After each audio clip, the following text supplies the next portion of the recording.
I'm here to get myself informed of this new world that I've heard about but never experienced myself personally.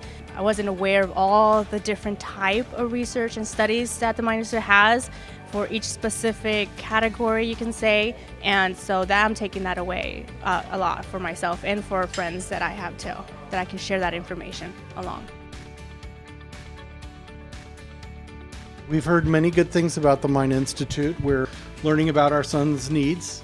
We thought this would be a really good way, when we learned about it, a really good way to maybe find out some of the ins and outs and maybe get some help. It's the hardest thing in the world, and we're trying to navigate the system, and we have a son that isn't able to do everything other kids are doing. So as we hit roadblocks, we're just trying to find our way through. And the Mine Institute, we heard about it and want to come down and check it out and talk to people about autism and see if anything popped that we're not doing, get some information.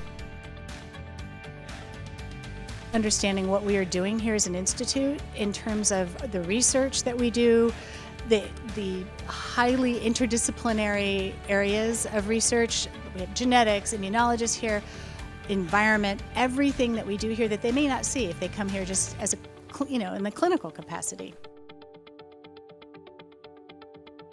We kind of learned 2 days, just to keep fighting and keep trying different things and just hope for the best. I think there's a lot of information here, so a lot of helpful information. You just have to go out there and get it.